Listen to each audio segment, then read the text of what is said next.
Morning, Andrew. What's going on, Matt? Welcome to episode 2. Welcome to episode 2 indeed. We did it. We're back. It's crazy. So, what's been going on? Oh, man, dude. I'm really beat up today. I had the official start of the MHC, the Milwaukee Hurling Club's Hurling Fall League, which is like a more casual league. And needless to say, both my legs are bruised. I definitely, in the fourth quarter of the game, had my calf cramp up and I fell on the ground like a little baby. Rolled around for a while, had to get helped off the field, and then everyone thought I was injured. And I just had to explain, I just had a bit of a cramp. Just a little cramp, it's fine. It'll sort itself out. Well, we're both in rough shape then today. I spent a bunch of time up north doing a bunch of work yesterday at the hunting property, so I'm a little sore myself. What work were you doing at the hunting property? Setting up some ground blinds and cutting the grass and just general prep work for hunting season. Oh, man. Your work never ends. Never does. Nobody's ever does. Always something on that list. But yeah, it's been good. Good time. A lot of hard work. But yeah, busy as ever, but happy to be back doing a podcast. We'll always find time for fellowship. Always got to make sure you get time to treat yourself to some good fellowship. So, speaking of which, I think we should run the intro music. Yeah, give me a second. I got to remember how to run it. Hold on. Loosen up your ties and roll up your sleeves. It's time for Fellowship with Matt and Andrew. The views and opinions expressed on this podcast are not necessarily the views and opinions of the Grand Lodge of Wisconsin or any other Grand Lodge or any appended body.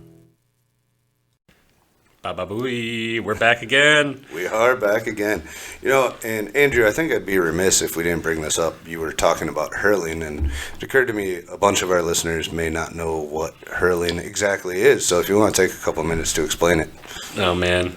Well, if you thought that a hardcore sport couldn't be nerdy, I'll tell you one thing, you're wrong. So hurling is an ancient Irish game that the Gaelic Athletic Association of Ireland would like to tell us that it's 2,000 to 3,000 years old.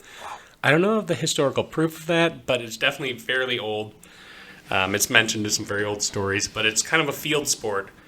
It involves a flat stick, and you have 15 people on each team on a field that's a little bit larger than a soccer field. That's a lot of people. And it kind of plays like any other field sport. There's a goal with crossbars, kind of like football. And you can score 3 points by hitting with this stick into the goal or 1 point through the high bars. It's very intense. Milwaukee, surprisingly, actually has the biggest hurling club outside of Ireland. We field, how many teams do we got? I think it's 9 to 10 teams, 15 players plus subs on each team. So there's like 100 or so of us. I guess the math probably is more. But so it's a huge club. We practice on Thursdays. We play on Sundays during the year. But right now we're entering into fall ball, which is the casual play after the season. So it basically is we randomize teams, completely random. We play a small tournament that ends in Hurloween. Hurloween.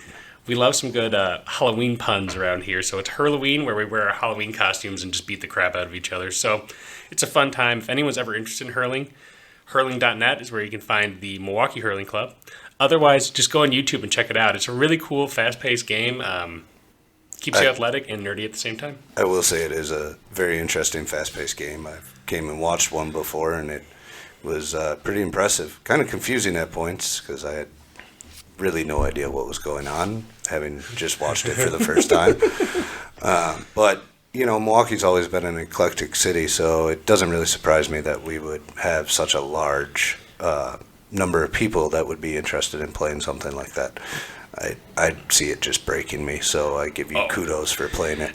It's funny because at the Milwaukee Hurling Club, it ranges, so there's a youth league, but at 16 they come up to the standard club play. There's a traveling team too, but that's different. But the regular club play, the ages ranges from 16 to there's a 70-year-old goalie that's in there who's still taking hits. Wow.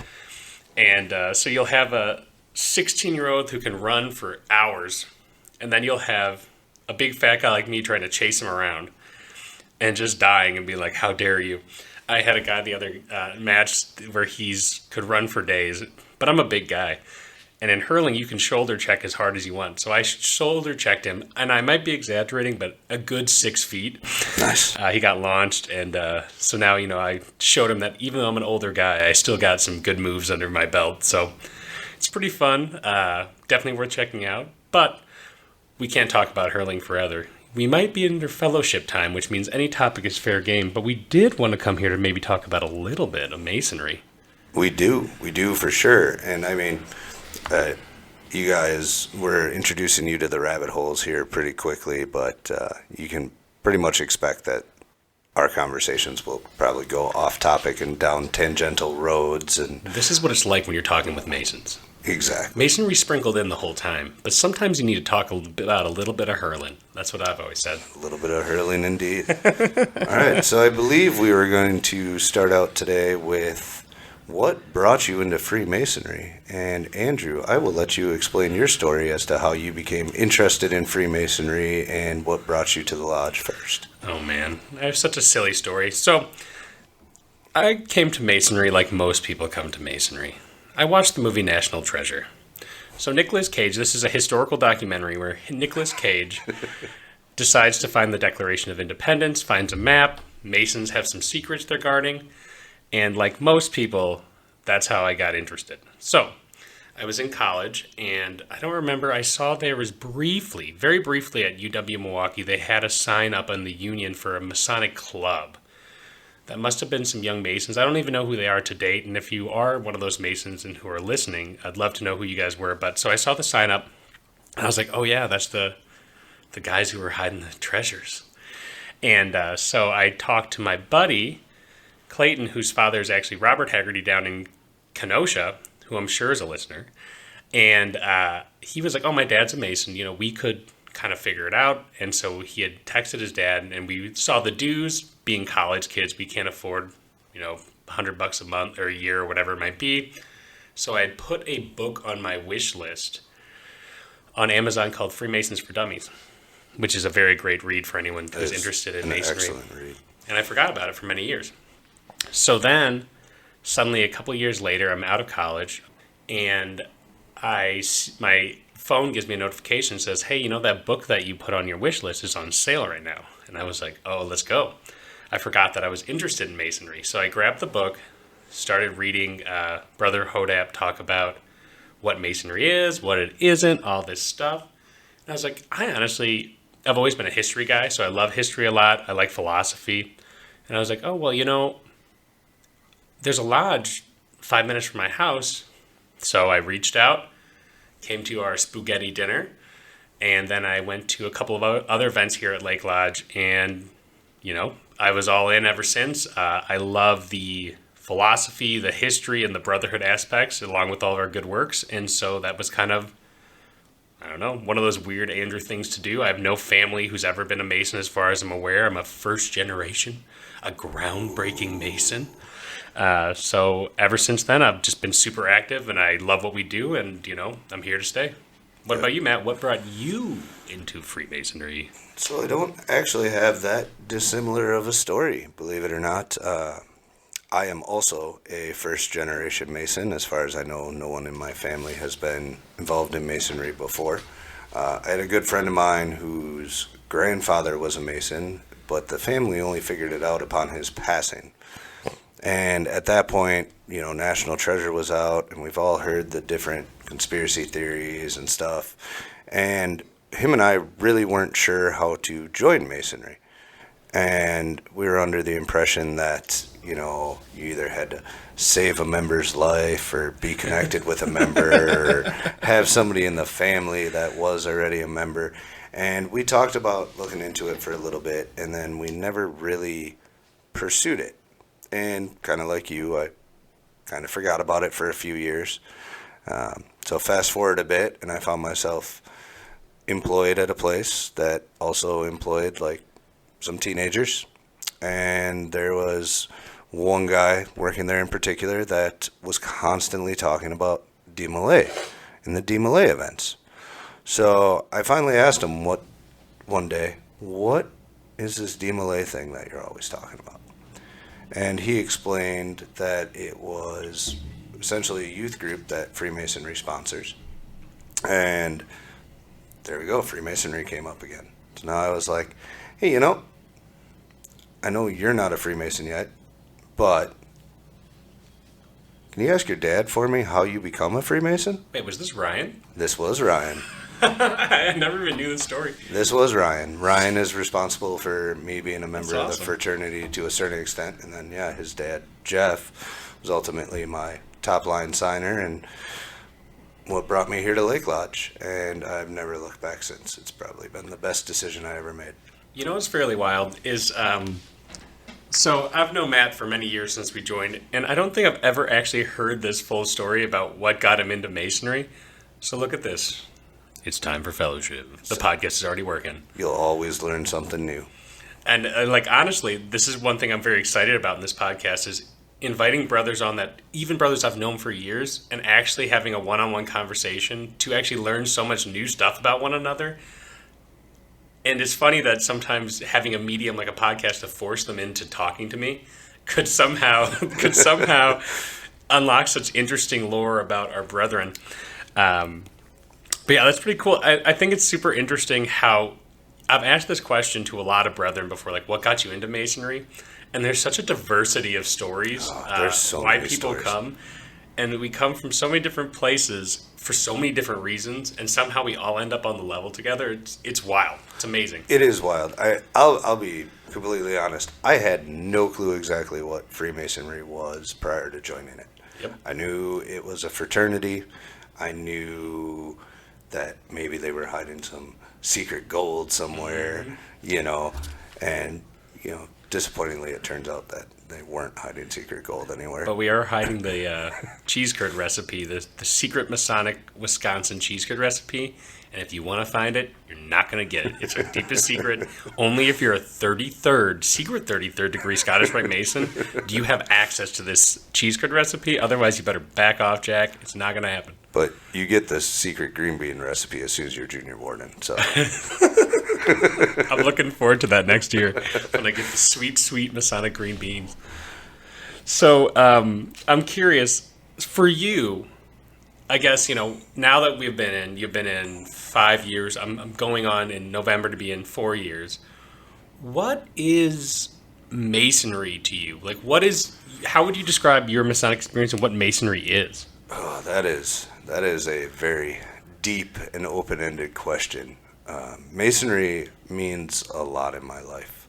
I like I said before, I came in knowing really nothing of what to expect out of it. And I had been a member of other organizations that dedicated themselves to charity. Charity was a very big theme in my high school, stuff like that. And I knew Masonry was somewhat involved in charitable giving. So that drew me to it a little bit more right off the bat. What I wasn't expecting is the impact Freemasonry would have on my day-to-day life. It's sneaky like that. It is sneaky. It is sneaky. If you really focus on the lessons that you are taught going through your degrees and try to apply them to your everyday life, Freemasonry can honestly improve so many different things. Your discipline, your time management, your ability to speak in front of other people. I have a huge fear of public speaking, and I'm sitting in a room doing a podcast with you right now that's going to be listened to by who knows how many people. I'm suddenly creating content on TikTok. I can get up and talk in front of a room of people I always get a little bit nervous, but I think nervousness is good because it means you care about what you're about to do. It keeps you sharp. You're supposed to be nervous. You'll listen to any public speaker and they'll tell you they're always nervous. They're just confident while nervous. Right. It's about harnessing that sweet, sweet fire. Right. Yeah, you need that little bit of nervousness just to keep you on course. But it used to be that I would go completely white and pasty, clammy, and I wouldn't even be able to get a word out. So going through You're still clammy. Going through my examinations was really what started to break me out of that shell, because I knew the material, and when I knew what I had to say, it made it easier to talk in front of people. Mm-hmm. And then suddenly that spread into, even when I don't know exactly what I'm going to say, when I don't have a script, that I've memorized, I'm still fairly comfortable talking in front of people. That's been one of the biggest changes in my life for me. I never had a problem talking with people one-on-one, but put me in front of a room of people and it was a problem. It's a very common thing in masonry. I've heard from a lot of masons, the public speaking aspect, which seems like a weird sell, like, hey, join masonry, we'll teach you to speak in public. But at the same time, it is a sneaky skill that you'll find that a lot of masons have. There is a statistic that I'm curious about this number of masons who somehow become wedding officiants. I know 2 to 3 already, which seems like an odd number to know. And this isn't just doing it once, like for their buddy. They do it for their buddy and they're like, oh, this is like learning ritual. This is like doing stuff. I'm good at speaking in public. So it's interesting that that's one other thing that you pulled out. What are your thoughts on the other end of masonry, not just the practical takeaways, but on how has Masonic philosophy impacted you? So I've always been a big reader. So naturally, once I became a Freemason, A lot of books.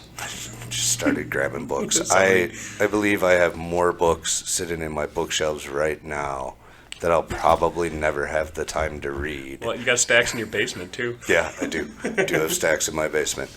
Some of those were given to me, but there's a lot of Freemason book content in my house right now. It takes up way more room than I needed to. As far as the philosophy end of Masonry goes, I thought it was, we're all rough ashlers, right? So we all have our personality issues and stuff that we want to work on. Patience has always been a problem for me, various other, just, character flaws. Mm-hmm. And when you really started diving into Masonry and the meaning of working tools and all that kind of stuff and doing some of the reading by some of these authors out there, you realize that it didn't just give you like a, hey, this is supposed to help you do this, but if you actually paid attention to it and dug deeper into the lesson, it would help you fix or at least work on that part of yourself. Mm-hmm. My patience is better, my communication skills are better, my civility is way up in how I handle conversations with people I disagree with, which I think is very important and probably a future topic for this podcast. How to be mature, how to be a mature man. Right. And I honestly think that Masonry has offered an avenue in my life for me to improve those things I always wanted to improve and didn't know how. It's interesting because I kind of had a similar feeling about it. Oh my God, I keep touching the cord. You guys want to hear something cool? Holy I'll beep that out or cut it. It's interesting because I found that through conversations with a lot of Masons, and I'll start talking about what brought me in now, is like you're saying, it's like you're being set to work. It's like there's a lot of stuff, if you try to think about like what makes a well-rounded man, it's very complicated. It's hard to compartmentalize. Where do you start? And you're like, what do I do? Where do I start? It's like this. It's a big thing. It's a big topic. You need that direction. Like take this slice, this slice. It's nice that our ancient brethren identified some foundational ways to start. And so, like, the work that you do as a Mason on being effective, being industrious, managing your time, that is basically cultivating your will. When your will is strong, you're able to start applying it to actually doing work on yourself, being patient, being brotherly and kind, being civil, trying to remove things that are actually holding you back or making it more difficult for you to move forward. Some of these things that we work on as Masons actually start to have greater impacts in those other areas that aren't necessarily mentioned directly in our ritual and degrees, but through that foundation, it kind of spreads out into these other things. So for me, Masonry is, I'm a philosophical guy. So Are you? Really? Yeah, a little bit. And so I like to delve into the depth of why are we here? What are we here to do? And, Masonry is not a religion. So we don't answer the exact questions of like, where are we going? But it helps answer the questions, what should we do now? And I know certain church denominations don't say that good works are important. or that faith alone, but that I think is a matter of theological discussion, whereas Masons are saying, hey, here's an archetype for, I think, what a good man would do. And so not being a religion, but being a member of society, even though we have religious undertones for sure, being a member of society, trying to make sure that you are a better version of yourself is a lofty and I think well worthwhile goal. And so what really impressed me with Freemasonry was the focus on trying to every day be a better version of yourself. When I was going through my degrees, it was finally like I felt like I was a boy, like I was a man. I was on paper old enough to be a man, Right. but it was the first time that I felt like you were woken up and they said, "No, you are a man, and you have a responsibility to get to work. You have a responsibility to be the best version of yourself possible." And we always talk about time. It's like time's already expired. There's no time but now to start working. So get your tools and get to work. And I love working. I'm ADHD, so I feed off of things that give me serotonin. And you know what gives me the most serotonin, Matt? What's that? Working on myself. Yeah. So, that constant study of self-reflection and self-work. And then the opposite aspect, we always talk about the tenets of Freemasonry: brotherly love, relief, and truth. I've found that every brother actually has a preference of those three buckets, but all Masons contain some aspect of enjoyment from those three things. I would agree. So you'll see a brother who might go right into the shrine. They're really into relief. They want to do charity. They want to give back to the community. Yep. But they still like to have brotherly love and fellowship. And even if it might be at a smaller extent, they still like to learn and try to practice the philosophy and history of Freemasonry. You'll see other brothers who are the deep esoteric, the people you see in the research lodge, the students, the studiers. Those will fall into the truth aspect. They like to study the light and learning aspects of Masonry. And they might be like, yeah, I like to go to some meetings now and have some fellowship and some brother time. And I still like small ways to get back, but it might not be my primary focus. Myself as a Mason, and other brothers to roll around that story, the other Masons might just be like, I just like to hang out with my dudes. I like to go out and have a pint, or go and do some hobby together. We'll go and shoot trap, or we'll do whatever it might be with a brother. And I can meet brothers anywhere in the world. I think that the Qui-Gon Jinn and Andrew, if you guys like Star Wars, you'll know what I mean. There's a podcast episode for later, comparing the tenets of Freemasonry to the tenets of the Jedi. Coming to you guys May the 4th. Is, for me, I like my Masonic goal to try to find a way to even all those buckets out. And I want to say I want to be a learner, I want to be a brother, and I want to contribute to my community and charity in equal measure. So, how we say we keep everything in due bounds, and we try to find balance in all things. I want to try to find balance within Masonry to try to fill all those buckets in an even way to try to really fill the archetype of a Mason. I would agree with your statement wholeheartedly there. And not to backtrack us a little bit, but I was starting to think about something as you were talking about all that. And, we have those three tenets of Masonry, which are very important, obviously. But if you take the system as a whole and you actually look at how things are laid out, you start getting to learn some of those lessons pretty early on, in that it's not a fast process to become a Mason. From the time you start visiting a lodge to the time you petition to the time you finally get your entered apprentice degree, that could take quite a while. You're starting to learn patience already. Right. Yep. As soon as you become an entered apprentice and you have your studying to do, you're starting to learn a little bit of discipline that I was talking about earlier. Discipline is a good foundation. You need to keep yourself on track, study a little bit every day. Harness your will. Work on your stuff, and maybe that requires some time management right away. Those lessons start right away. Even though they're not expressly said that those lessons are starting, or necessarily expressly brought up ever. They're the undertone, the undercurrent that allows you to start building a foundation upon which to start improving yourself. And it's fun because it's, you become a master Mason. You're like, I did it. I'm here, baby. And you forget that, so when you talk to an old past master, just imagine in your mind, listeners, the grisliest old past master you've ever seen, He's sitting there with a little ritual book in his hand, just paging away. When you talk to a guy like that, they're less impressed with how much you've read. They're more impressed with how you progressed as a Mason. And I remember a past master telling me, he's like, you can know all the facts you want, all the facts about Masonry. You can recite as much as you want.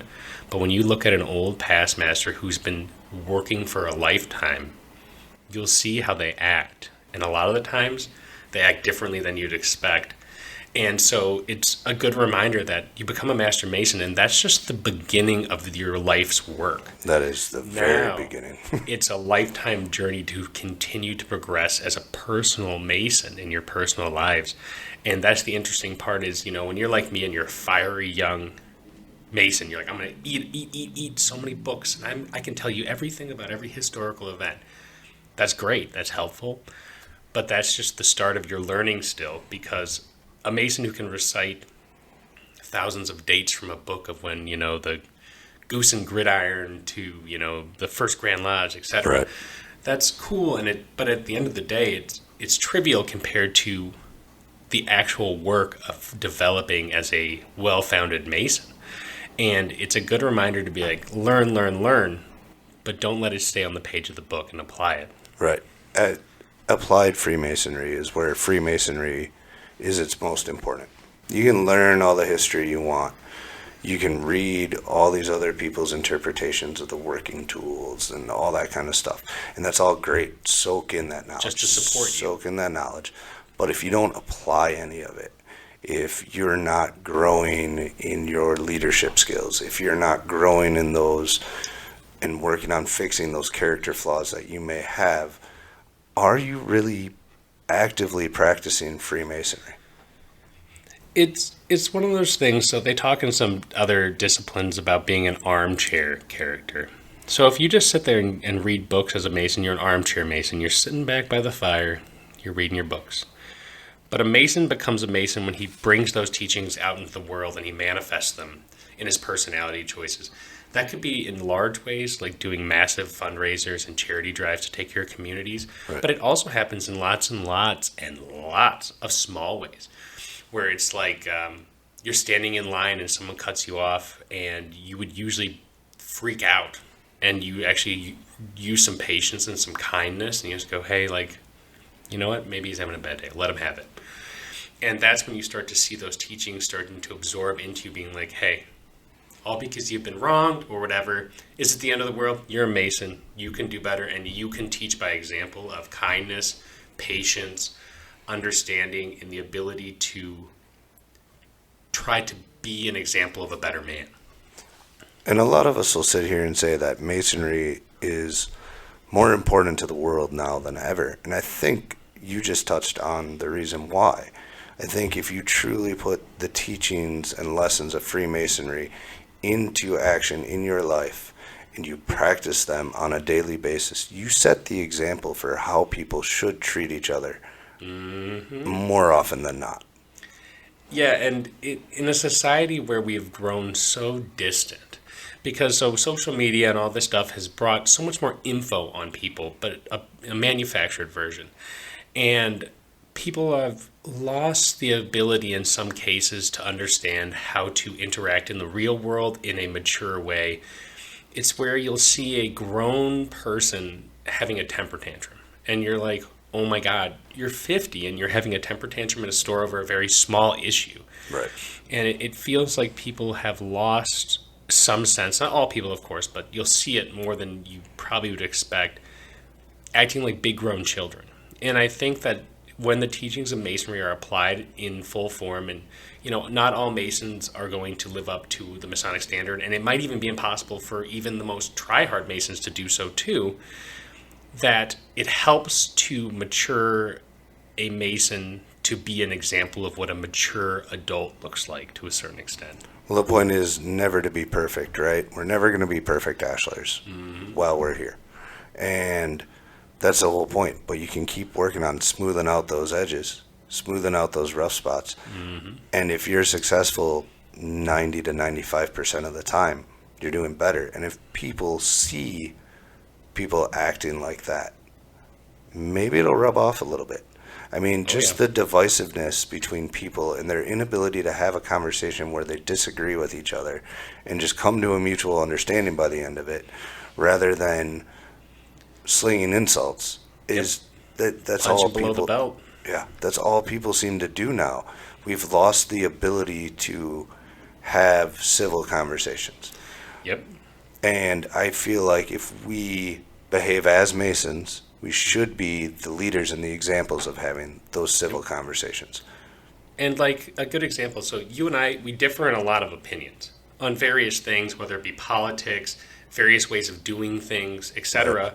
But I don't ever remember us having a serious argument about any of that stuff, because we always know how to have a conversation where it's not about necessarily proving right or wrong. It's about explaining your point of view and then each other critiquing where we agree and disagree with that point of view without taking a I'm 100% sure I'm right or I'm 100% you're wrong stance. We're taking a civil stance of saying, hey, at the end of the day, in most things, there's not a black and white yes or no answer. But by coming to the conversation of I agree with this part of what you're saying, but not this, it helps us better understand what the way we think about things. And you'll find we find common ground on a lot of these things. And where we don't, it's just saying, hey, we're different people. Well, and how many times have we had some of these conversations where at the end of it, we suddenly realize you were saying it that way, I was saying it this way, but we were both trying to arrive at the same point, and we actually agree on this. And those are the kind of conversations that need to be had. If you can't have those civil conversations, you can't learn anything. Yep, and you can't find compromises either. And you can't find compromises, that's what makes the world work, right? Compromise and coming to a common understanding of each other. We would all be in a healthier place and love our neighbors more and be able to express compassion and empathy and stuff like that if we would stop just flat out arguing with each other and having to be right all the time or having to win all the time. It's not about being right or wrong or winning or losing. It's about being able to understand where the other person has come from and have them have a clear understanding of where you're coming from. And you'll find that sometimes when you have that shared empathy and that shared kindness, you end up coming to, in some situations, the other person's side. In other ones, you come to their side, because you find that by letting down your walls of this, I will refuse to even entertain another ideology. You find that when you let down those walls and you talk, that you'll find your positions start to shift a little bit back and forth on it, because these ideas are entrenched in us from sometimes upbringing or sometimes, various experiences and all that stuff. But sometimes when you hear someone else's experiences and stuff, it kind of makes a bridge. And so like as Masons, when we say we meet on the level, I don't like to think of that as like some sort of like weird command, like, hey, we have to act like we be in the middle. I think that's an encouragement for us to continually find common ground with one another and create the level. Because if it's just an idea like, hey, we meet on the level, it's not actually as helpful as it. I think the symbol is encouraging you to be like, no, you have to find a way to have conversations with one another, to find a common ground together, and then thus the level is created that we can all meet on. I mean, sure, it is implied with the whole, I don't care if you're a CEO and I don't care if you're a janitor. We all meet on the level. But I think at the same time, it also, even within that, is the understanding of shared respect. And I think that happens through searching for meaning within each other's lives and finding common ground too. Well, if you want to take the level down to its most basic form, at the end of the day, we're all people, right? And we all going to die.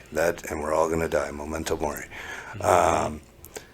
But if you take that level down to the very base stage that we're all people, we all have that common ground to work off of. Everything else from there can differ a little bit, but at the end of the day, you're all still people, and you should be able to care about each other and help each other out, and even while disagreeing, get along. And all these divides that we put between each other, whether it be political, religious, socioeconomic, it's all mostly an illusion. And I think that's what Masonry is trying to teach, is just trying to cut off those superfluous ideas that we have between one another, where we basically are like, well, so-and-so's a Bears fan, and I just can't do it. And you're like, okay, but what do we have in common? And you're like, we both love football. And you're like, okay, so you actually have more in common than you actually have in difference.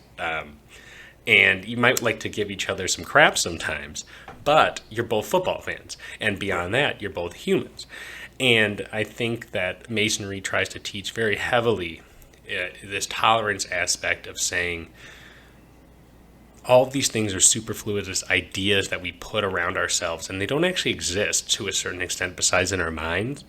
And we need to like surgically and systematically remove those and see the man behind these ideas that we create. And the fact that we have always been inculcated teach a certain level of tolerance that has continued to delve through time. Like for a period of time, it was like, well, we'll let Catholics and Protestants sit together. And then it was like, well, we'll add more people because the ideology continues to grow. They're like, no, these are all falsehoods. Like we need to find a way to come together. That you'll start to see in this fact that Masonry's, the criticisms it receives from the outside world is oftentimes from people who don't want people to break down those barriers. They want to keep people in boxes, and I think Masonry has done a great job today and in the past of tearing down those boxes, and that's what the level means. I would agree, and I mean to tack on to about some of those naysayers is a lot of them are of the mindset that they need to be 100% right. Mm-hmm. They're right, nobody else is, and that's it. And to continue on some of the points you were saying, one of the beautiful things about Masonry and the way it's able to break down those barriers is if you meet another Mason, whether you've known them or not, whether you know anything that you may agree or disagree with about that person, you have a common ground to begin a conversation right away because you know they're a Mason, you're a Mason, you can talk about Freemasonry, and you have this common ground that takes somebody who may have been a stranger, but instantly almost bumps them up to that, like, friend level. You're an acquaintance at minimum. You have something to at least start a conversation. Right. And you can build from there. And hopefully that foundation of having that thing in common, if you find something you disagree on, will allow the two of you to work through it, because at the end of the day, you can always go back to what you have in common. Yep. And you also hopefully have the mutual understanding that you both are encouraged to work together to find common ground and giving friendship to one another, which gives you a little extra gas in the tank on trying to work through that relationship. And sometimes when you meet someone for the first time, it can be a little bumpy because the walls and masks people wear can be a little bit strong depending on who they are, but Masonry allows you to peek a little bit behind that and get faster into the friendship mode because you have at least probably some semblance of a shared ideology that varies for sure because it's very personal and different, but you have something in common that you can kind of work through to get behind that mask and start to know them as a real human being. Who can best work and agree? Who can best work, best agree. I think we went on a bit of a tangent there, but I'm not mad about it. Neither am I, because I think it stays on topic with what we're talking about and what Masonry means to us individually. Yep. We could ask that question of 100 brothers, and we would get 100 different answers. And I hope we do. I hope we do. Which will lead me right into the fact that if you guys have anything you would like to add to this conversation on this topic or any questions for us, we do have an email. We got a fancy email. We have a fancy email, and we kept it real simple for you guys. It is timeforfellowship@gmail.com. Timeforfellowship@gmail.com. Perfect. Once again, timeforfellowship@gmail.com. Nice and easy, just the title of the show.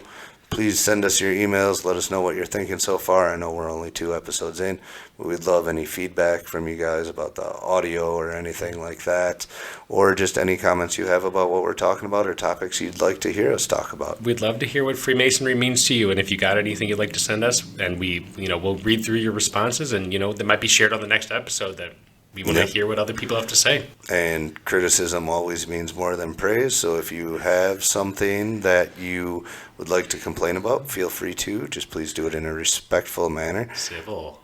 Yep. Keep it civil and keep it on the level, please. And remember that all of our opinions are just Matt and myself, and we pride ourselves on that. And we also are, we can be dumb sometimes too. So you just got to accept that that's part of the package. But you're the one listening to us, so that's on you. I would love to hear anybody that has an opposing viewpoint to some of ours, because if you're willing to and you oppose strong enough, maybe we'd have you on as a guest at some point so we can have a nice civil conversation about it and show civility in practice. And then on that note right away, we also do have a Facebook page now. It's Time for Fellowship with Matt and Andrew. So go ahead, look us up, give us a follow there. We'll be posting some behind the scenes pictures, doing our recording and stuff like that. So we hope you'll give us a follow and hope you'll continue listening. And I believe we have some Wisconsin events to talk about, Andrew. Let's start with news and then do events. So we wanted to make sure that in this podcast, that as we're ending our talking segment, we can talk about a little bit of news that's going on around the state. One or two pieces. Today we're going to start with one, and then we're going to go over some events that we know coming up in the area. Once again, though, if you do have any events that you'd like us to promote, just email us. Even if it's a couple of months in advance of what you have coming up, you should just email at timeforfellowship@gmail.com, and we can definitely add that to our events to promote in the state. We really want to get that word out for everyone. But let's talk about some news. So, good news. The Wisconsin Masonic Foundation is now doing its second century appeal. So what that means is in 2025, they're going to mark their 100 years in service. So they're looking forward to this event, and they're trying to start to gain additional funding for the Wisconsin Masonic Foundation's Act of Kindness program. Such a great program. And, this is an awesome program. It is doing so many good works around the state already, and we continuously, as Masons in Wisconsin, want to continue to grow this program. So what they're asking for is they come upon 2025, is they want to make some record-breaking donations, and they have this cool new thing they're starting right now involving... you can do single donations, but another cool thing you can do as a brother is you can do monthly donations. So they have a couple of monthly donations listed here in the journal. And the cool thing about the donations is it allows you to put a certain type that will go to a certain type of donation. So if you do $25 per month, it's going to be for education and community partner, which is going to support youths, food banks, community projects, and continuing education and veterans. If you do $50 a month, it's going to be for public safety support partners, which is going to be life-saving support, AEDs, those FSTs, and other life-saving tools. I know we've seen a lot about those going with the state troopers. Yeah, a lot of those going out to the state patrol, which is awesome. Such a great initiative. It's awesome. It's and amazing. Then $100 a month is going to be the Acts of Kindness Leader, which is a vocational scholarships and other platforms to help communities move forward. It's really, really a cool thing and a really cool way to get back. I know there's a lot of ways we do subscriptions for stupid things like Hulu, Amazon, Apple Plus, HBO Max, all at the same time. I know. Some of those are necessary, especially if you have a small child at home. But if you have, some extra spare change and you'd like to do monthly donations, this is going to be a really cool way to do that.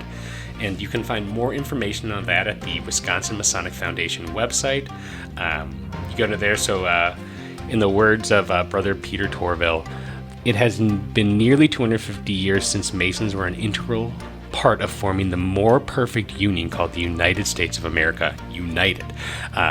Help us continue the work of those before us, reclaim our legacy of helping to unite and make our communities better by donating to the Masonic Acts of Kindness program. And I think he said it well. This is our chance to really help our communities and help make a huge effort in supporting, the United States and our state in general. That is very well said, and those first responders are very important, and making sure they're equipped properly is also very important because they have a difficult job to do. And if they don't have the right equipment to do it, it makes it even more difficult. So I'm all behind helping them out, and scholarships, and kids are our future. The better the educated, the better the future will be. All right, so let's go into some Masonic events. What's going on in the state? Currently, I'm just looking at the Masonic Journal. If you have other events, once again, feel free to email us. We have the District 9 Fall Meeting. Refreshments are going to be at 6 p.m., meetings at 7 in Janesville Masonic Center. So if you're over in District 9, please, please, please stop by your district meeting. It's always helpful to align with your DDGM and kind of go on what's going on in the district. Kagansa Lodge number 73 is doing its Service and Past Masters dinner at 5 p.m. on the 18th. I should say that I missed out on the District 9 meeting. That is going to be on the 17th of October. What else is going on here? On the 21st of October, Waterloo Lodge number 63 is doing their Sweetheart Luncheon. Social hour is going to be at 11 a.m. Dinner is at noon. It's going to be $40 per couple. It's going to be at the Stable Rock Winery and Distillery, which is out there in Jefferson. If you are interested in that event, please reach out to past Grandmaster Daniel Slavic by October 12th. So you want to get those RSVPs in. His email is going to be listed in the journal, which you can look up there. Otherwise, I'm sure you can look up that information. And the final event we have going on is going to be on October 23rd. I guess second final, I should say. On October 21st, Ozaki Lodge number 17 is having their 175th anniversary celebration. Wow. That's awesome. It's a long time to be doing masonry. It's going to be $45 a pop, $80 per couple, so you can save a couple bucks, about $10 by doing it as a couple. Reconsecration is going to be at 4:30. At 5:45 is going to be dinner, and then at 7 p.m. is entertainment. So to get more information on that, just reach out to Ozaki Lodge. But that's all the events we have. That's all the events you have. Oh yeah, we got one more coming. I'm going to plug one more event on October 26th. Lake Lodge is having their annual Spook-Getty dinner. Ooh. Yeah, feel that Halloweenness. It starts at 5:30, goes till about 7.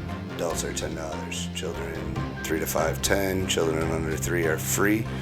Please come on out. We'll have candy for the kids and obviously spaghetti and lots of spaghetti. Spook-Getty. Spook-Getty. Yeah, if you guys are interested, this is a fun event that me and Matt have been working on very hard the last couple of years. As far as it's been going for a long time at Lake, but we've been really spooking the place up. So we've been doing a lot of work with decorations and making it a really, really cool, like fully Halloweened out vibe. The kids are having a blast. The officers of the lodge will oftentimes be in costumes. Speaking of which, I have to get one. Yeah, get a costume. It's a super fun time. So if you're down here in Milwaukee and you want to go, it's a great event. You said the cost, right, of this spaghetti? Yeah. Perfect. Yeah, it's awesome. Well, happy second episode. Happy second episode. Thanks for listening. If you stuck with us through this whole episode, you're my hero. You're all our heroes. And once again, if this is your first time listening and you haven't subscribed or started following us, you can find us wherever you listen to your podcast. We'd love to have you on this journey, and we look forward to talking about some more fun stuff. Have a wonderful day.